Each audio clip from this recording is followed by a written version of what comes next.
can. Yes, He's he gonna show you today. This is the Big Finish at Lincoln Lodge. We're about to get it on the show. So come on, everybody, and get the show on the road. Let's get it on the road.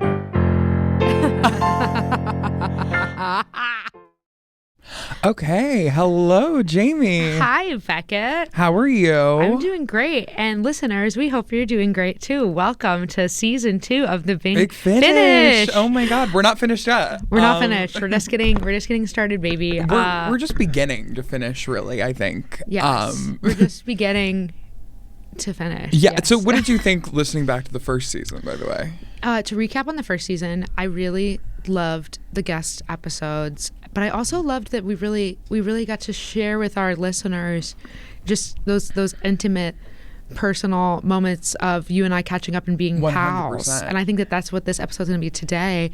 And I hope that y'all enjoy it. And I feel like it's the kind of thing where it's like you feel like two friends are chit-chatting and you kind of feel like you're like in on the conversation. Right, you're like 100%. a fly on the wall. Yeah. Being a part of the chit-chat and the gib-gab. The gib-gab of the gals. The gals of the gib-gab. I have to say that listening back to our drug-centered episode, I was worried that I was a little narky. And I just want to go on record that was not meant to be judgmental. And that I have done drugs as well and I'm cool kid. I'm really cool. Kid. So, but yeah, it is interesting because we record. I don't think this one will wait as long to post them. Yes, I think this will probably come out, I would say probably like mid-January, early February. Yeah. Of 2023. Ooh, new year, new me. New year, new me. But it was insane to listen to all the we were talking about Beanie Feldstein being cast in Funny Girl, which how the times have changed. How the times changed. And we're like, oh, Lea Michele must feel like shit. And then like the episode came out while Lea Michele is playing Penny Bryce. It's like, yeah. We obviously are not so Raven. We did not see the future on that one. No, we did not. We're crows. We're crows. We did not see the future on that one at all. Yeah. I didn't see that coming, although it makes sense. Somebody said, and this is the conspiracy.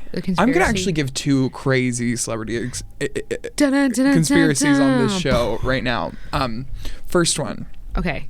That's they had to put somebody other than Lea Michele in the role first, because if they did, like if they put her in the role originally of Fanny Bryce, that they would look bad. But if somebody else came in and it was like bombing, and then she came in to like save the show, then it's like it looks good press, good for her. Good reviews, good for Lea. Yeah. Which that is interesting. That's an interesting opinion, observation. I don't think it's completely crazy to No, to it's believe. not the most insane. People do stuff like that all the time. I mean, it's just like when this is maybe a bad comparison, but it's just like when drug cartels, like they'll have somebody that has like a bunch of drugs going on the plane, and somebody that's like a tourist from Britain that has like a little bit of drugs going on the plane, and a little bit of drugs British tourists are to distract from the person with like kilos and kilos and kilos. Really? I feel like it's like they put in this person that they're like they'll tank it so that Lea can come in and be like, look at me. For a second, I thought that the person with the more drugs was the one who was gonna get caught on behalf of the people, which doesn't make sense, because then you would end up losing more drugs. Yeah, no, that's why they send like it's so normal a scheme where they'll like get tourists from like England or Europe or like some English speaking nation, usually like some dummy who just like wants to get some cash quick. Yeah.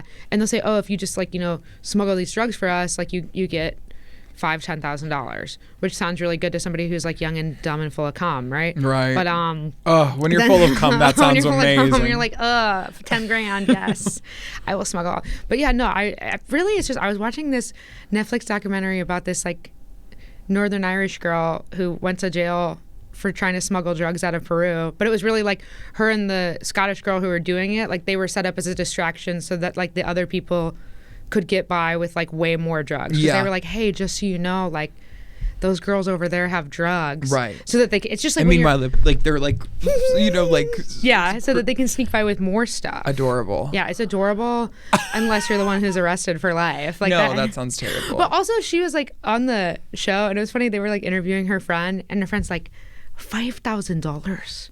She did that for $5,000. That is stupid. I was like laughing really hard at that friend, because I was like, yeah, but you're her friend. Like, you didn't stop her. Yeah. And it's like I don't want to be a narc. I don't want to be narky. Right. We are not narcs. We are not narcs here. We're really cool. We'll see bad things happen. We won't tell anyone about it. We won't tell anyone. But I will look at you and I'll be like, "Are you sure you want to do this? Yeah. Are you sure you want to do this?" Lord knows I am not the kind of friend who. It's not that I'm not the kind of friend who won't tell it like it is, because I will tell you what I think about something, but I am not going to go out of my way to criticize somebody or like be like a negating voice towards something, because I actually don't think it's helpful in most situations. Oh yeah, no. What typically my approach for something is, if somebody, especially, I've had so many bad situations where I've had like a friend who is dating a piece of shit, who really is adding nothing to her life or to anybody's life, just a bad person. Yeah. And it's I always advise against. I just had a conversation with a friend who's basically trying to like get somebody out of a relationship. Yeah. And whenever I'm like, hey, this person sucks and you should break up with them, then they end up stop talking to me for like long periods of time. I found it's like the best thing you can do is be like, I love you and support you, but are you sure this is what you want? Like, I think if you make them come to the realization themselves, that's a better thing to do as a friend. And like, because it can be very isolating, especially like, God forbid, if the person they're with is more than a piece of shit and actually like abusive, either emotionally or whatever. Right. As soon as you say, oh, they're a bad person, you have a target on your back, and they don't want you in that person's life, or like they don't want you with their friends with their partner, because you could put a wedge and keep them from like being able to be toxic and abusive and XYZ. Right. That whenever I'm in this, I take a similar approach where I'm like, I say I'm like, whatever's happening, if it's like an addiction thing or like an abuse thing or just a piece of shit thing, whatever. Just I'm like, a piece of shit. I'm like, whatever's happening, I don't necessarily know that I think it's a good idea, but like no judgment, like just know that if you ever need help or need someone to talk to about it, like you can talk to, but like I won't push it, because I don't know. I mean, we all need somebody to kind of like bring things to light, but I feel like a lot of the times people are aware of what's going on.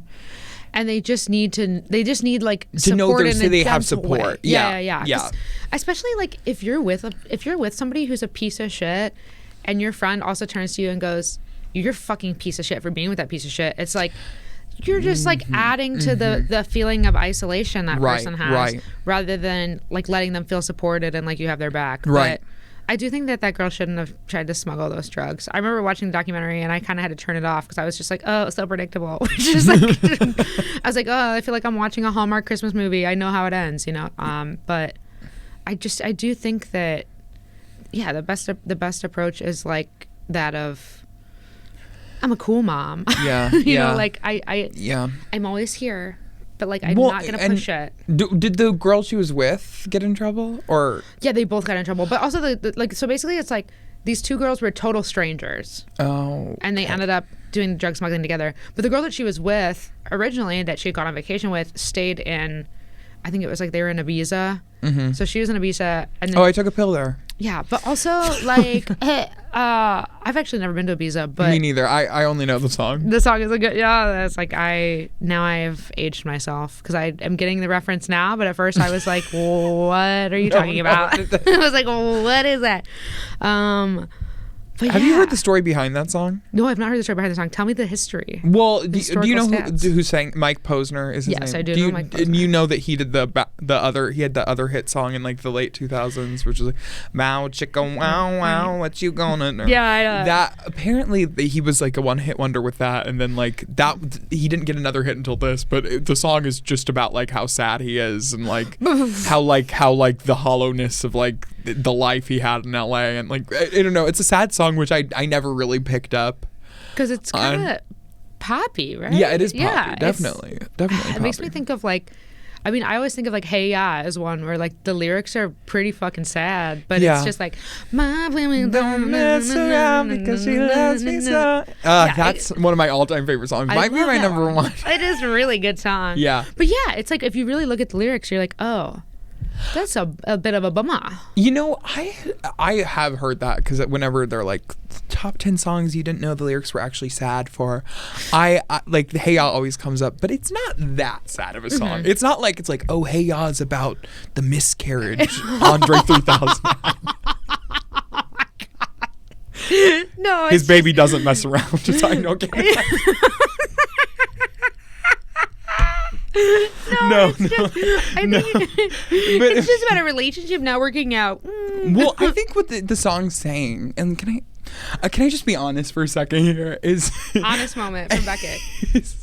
I think the song's just like, I think speaking to kind of like the fact that like a lot of times monogamy as we like think of it is not realistic. No, it's not. And it's like we say we're gonna be like in love with forever, but like that doesn't really make sense. And I think that that's true. It is an interesting song. It's definitely not, the lyrics are not explicitly happy, whereas the feelings that it makes you feel are very happy and joyful and so good. And dancing and just dancing. It's dancing. I'd say dance. yeah. The emotions I feel are dance. Yes, the emotions of Hey Ya are dance. And you want to hit this if you're an old bitch, like in the video how they did. Yeah. I feel like, but yeah, I always loved that one.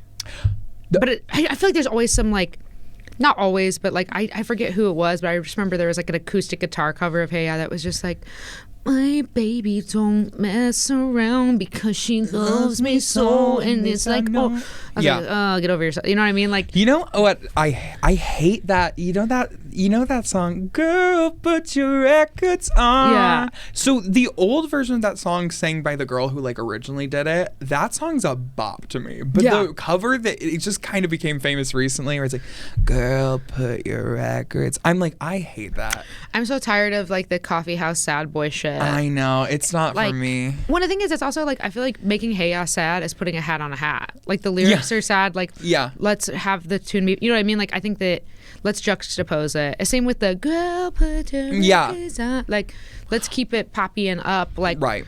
I'm just, I also think I personally have been victimized by several boys with acoustic guitars. So I'm just like, they can all go to hell. I will say that's not the demographic that I feel like gay boys don't be playing acoustic guitars, and I'm sorry to be the one who has to say it. Who brave commentary. I'm not saying that gay guys can't play acoustic guitars. I'm sure there are a lot of. Does Conan Gray play an acoustic guitar? I feel like Sam Smith is like almost in that wheelhouse, but until the unholy choreo. But like even like before, like he was never acoustic guitar. Yeah, you know he what I'm like saying? sings. He's like so. Yeah. But like I feel like acoustic guitar is like, and like almost, I'd almost say that a ukulele is fairly straight too, or maybe just more like I don't know. I don't know. It's a little bisexual too. It's a little bisexual. It's a little bisexual. Lesbians can play ukulele. Yeah. But it's like ukulesbians.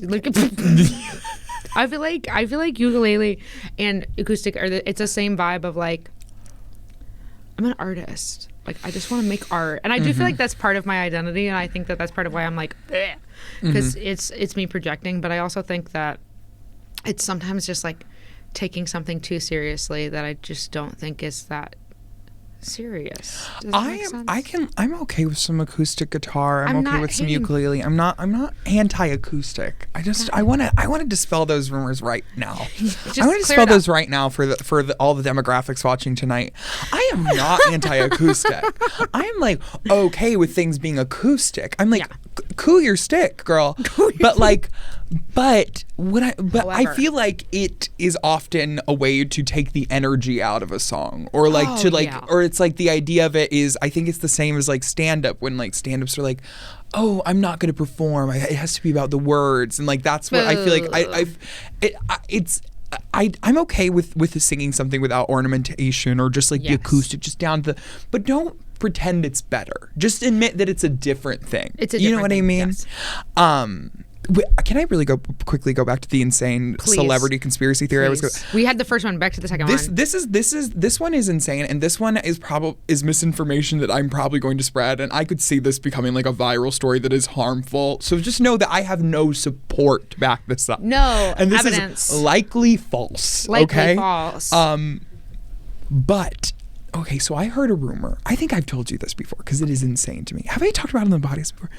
Okay, you know how Demi Lovato, Selena Gomez, and Justin Bieber all used to be friends? Absolutely, yes. Okay. So then they stopped being friends. Demi Lovato kind of went out on her own, and like Selena Gomez and Justin Bieber like continued, and then they like went into their things, and then Selena Gomez had lupus, and then like Justin Bieber, like half of his face got frozen and stuff, and Demi Lovato tried to. So allegedly, one of the theories I have heard posited for me was that the reason Demi Lovato stopped hanging out with Selena Gomez and Justin Bieber is because Demi Lovato was like, I'm gonna try and get sober. And they were all doing hard. And then Selena Gomez and Justin Bieber were like, no, we're just going to keep doing drugs all the time. And so that's why they stopped being friends. And then because of that, like they have these like diseases that are complications of like drug use, like her organs failing, and like Justin Bieber like half of his face, and they're like, oh, it's these diseases, but it's actually like overdose like of drugs. Yes, which I don't know that that's true, but it is very interesting. It is an interesting conspiracy, and also it's like, especially because I mean, if you look at the history and just like the stats and the normal way it goes for child stars, like freaking Drew Barrymore. Well, the amount of was hard iconically drugs on hard drugs that they're just given to that kids. are just given to them in those environments. It's like, it's so hard for me to think of like, but it's hard. It would be hard if I didn't know right now that like Demi Lovato had done so many hard. When I remember hearing when she'd done like an insane amount of drugs, I was like, so I'm sure that Justin Bieber and Selena Gomez, they were in those environments at the least, if not. There were stories of Ed Sheeran and Justin Bieber getting so loaded together that they like physically fought each other, and like Ed beat Justin up. Like there were like and they were like, yeah, which is like, could that you is imagine funny. getting the shit beat out of you by Ed Sheeran? You would never be able to go sober. Again, I might be mixing up who beat up who, but it's like, yeah, like I would not put that past them. And also like with them being Disney kids, I'm sure that they wouldn't want to let it get out that they were, organs are failing because of drug use. Yeah. Because of drug use. Like, right. Well, I know Justin Bieber's not a Disney person, but also like he's a teen boy child idol. Star, yeah, the child star thing. Yeah. They were both too famous too early. It's not good for their PR and their whatever to be drug users. That's like really fucking sad if that's true. I mean, that's the thing is, it's like we said, we have no supporting evidence to back this up. This is just hearsay. Evidence to back but this up. that would be very interesting. It would be interesting. That's all I'm saying. That'd be very interesting. Yeah, it is just so crazy to think about like. Like for me to think about like Selena Gomez is in a TV show with like Steve Martin and what's his face. Do you know what I'm talking about? Only Murders in the Building. Martin Short. Steve Martin and Martin Short. The Martin that meets in the middle and then before Steve and after Short, and they but and then I'm like, well, I don't think Selena Gomez could be addicted to drugs still and doing that show, but I'm like, yeah, she could. Also, it's not like Steve Martin and Martin Short. They were probably in some insane 70s parties, like. Oh yeah. You know and what I mean? The thing is, the other thing that I would interject and I would say, like, Demi Lovato famously is sober and like had to go sober. So I really think it could also be the case of like Justin and Selena just like were still in that period of their lives where they really enjoyed going out and partying. Right. And so it's the same way that like when anybody becomes sober, those friends who still really love to party, you kind of can't be around those people because you have to isolate yourself so that you can protect your health and well-being. Right. So it's like, I do think that like there probably is truth in the fact that Demi and them stopped being friends because she was getting sober and she couldn't be in those environments. However, the rest of it could be very much like over Yeah.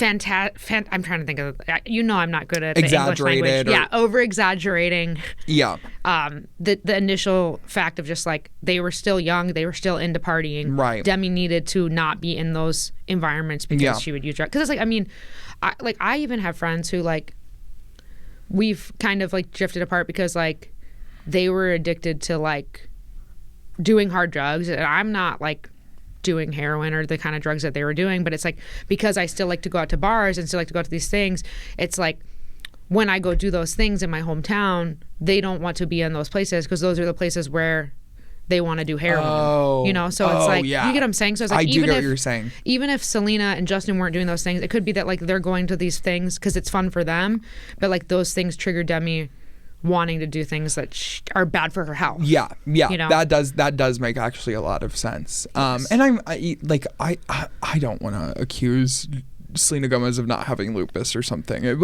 She also just came out with a documentary which I want to watch really bad, which I actually heard was really good. I do want to check that out as well because I don't know. So, pop star like documentaries are also an interesting little. I recently watched Truth or Dare for the first time. I've never seen that one. What is that? That's Madonna's.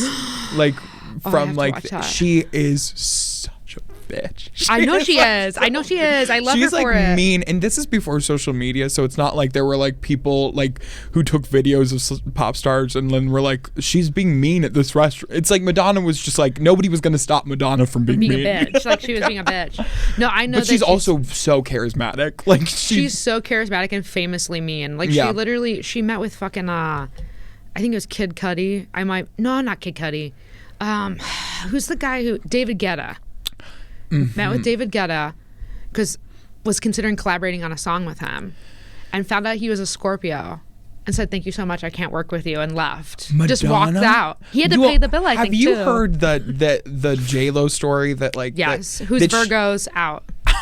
I couldn't be a dancer for J-Lo. I couldn't be a dancer for J-Lo. I couldn't also, cut it. I think it's funny that J-Lo and Madonna are both Leos and both are a little bit mean to Virgos and Scorpios. Like I just think that that's so silly and sets a bad rap for Leos that they would just be like, oh, are you this thing? Out. That's insane. That's insane. Like I love astrology as much as the next person, but to write off an entire group of people because of when they were born, that's just silliness. That's silliness. No, that is insane. And also it also I feel like doesn't speak to great business acumen. I think that could be a bit of a blind spot in both. Yes. I think that they're maybe missing out on some important Virgo and Scorpio talent. Like at least for instance me. Yes. I are you everyone look me in the eyes right now. You can't tell me for a second that I would not be J-Lo's best backup dancer. Absolutely not. Actually, you know what? She's scared. J-Lo, I dare you. I dare you to try and outdance me right fucking now. Right now. Also, I love the chaos of the Ben Affleck J-Lo relationships timeline.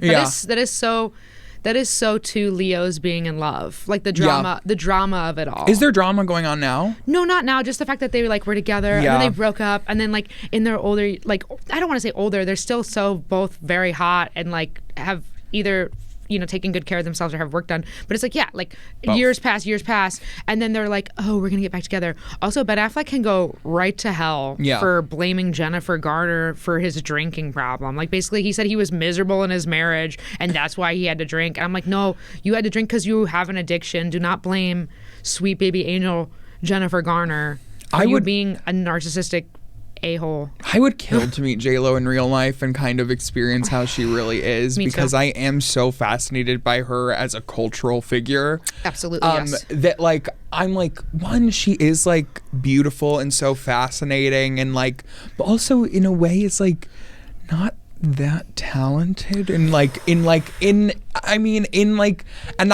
like love watching J-Lo.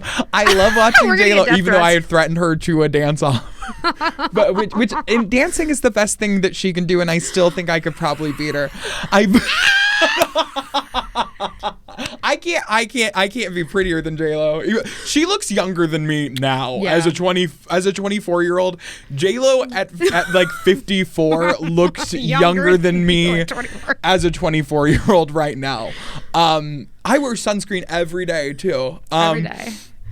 She's doing amazing things to her body to make that. But I think she also could be a monster. But I've heard it before.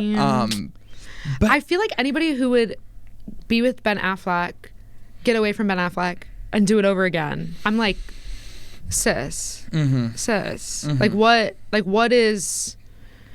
I just want to know. Like I want to know. Like what is the allure? What is the appeal? I get that he's handsome for like an actor, charming white dude. I get that he has a lot of accolades and credits. I get that you guys have history and past. Yeah.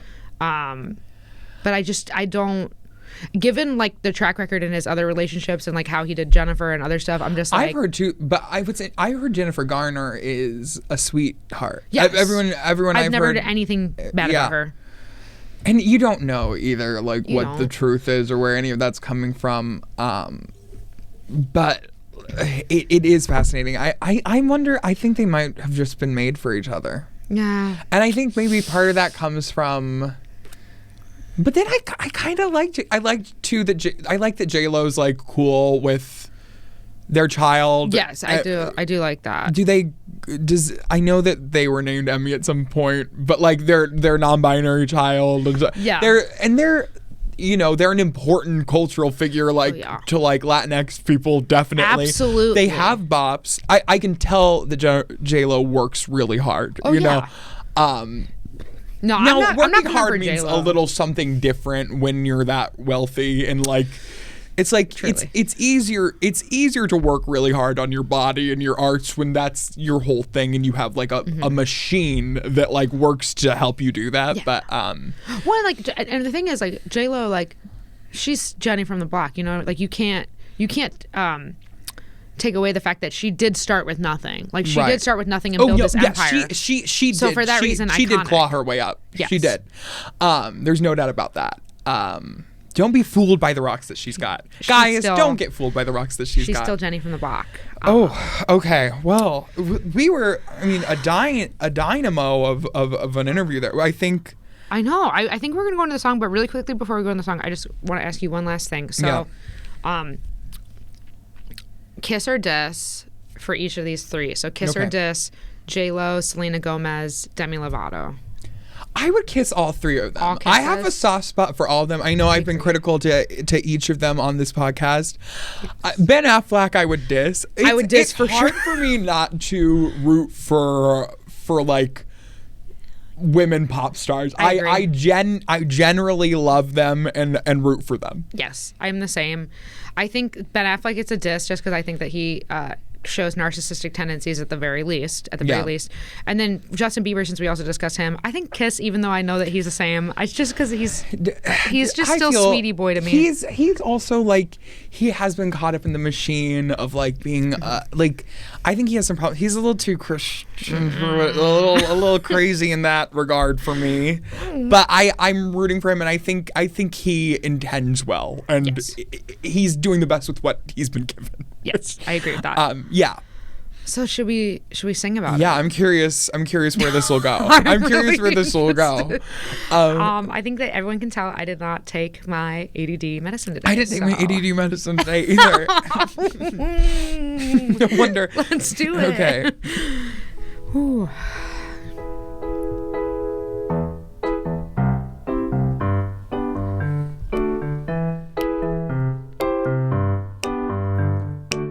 Gonna be a pop star, the best pop star that ever was.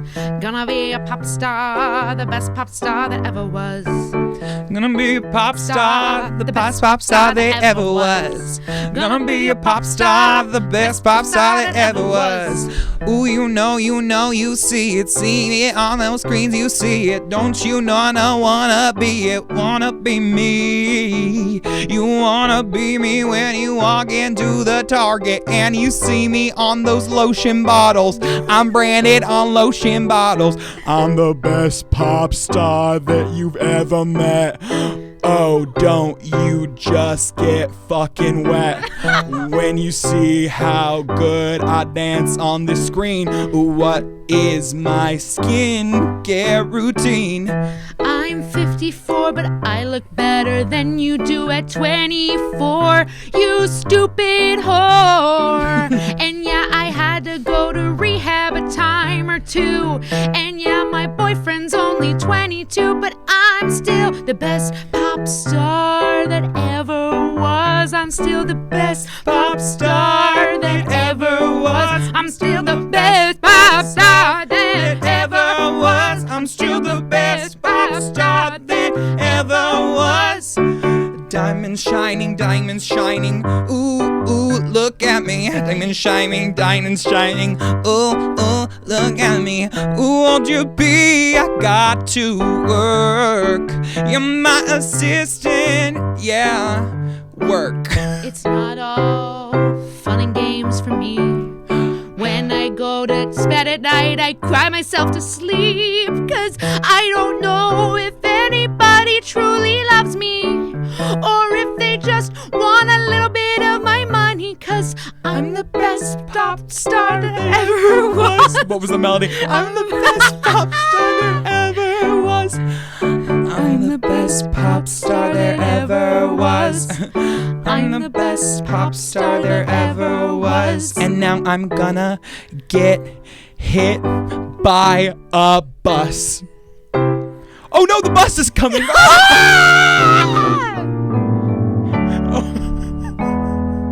the best pop star in heaven now. Just kidding, I'm in heaven. Oh no. I'm just kidding. All pop stars go to heaven like dogs. How did I make it work? How did I manage to make it work? Wow. Y'all. I feel like there are some pop stars I know who shouldn't be going to heaven. I think most pop stars. Anyway, listen, I'm not the judge. I'm not here to judge, okay? I am not that person in the sky that some of you really, really believe in. And if you really do, hard. you can continue to listen to this podcast without guilt. We are not anti-God or anti-gay. We're No. a safe space for everyone. No, we're neutral on every issue. We have no agenda except the gay agenda. That is the only agenda. When it comes to Roe v. Wade, we're V. No, kidding. I'm kidding. We're very pro-abortion. That's on record. Yes. Okay. Well, thank you to the Lincoln Lodge. Thank you to our wonderful producer, Chrissy, and our pianist, Beckett. And thank you, the audience, for listening. We love you. See you next time. Bye. This is the big finish at Lincoln Lodge. We're about to get it on the show. So come on, everybody, and get the show on the road. Let's get it on the road.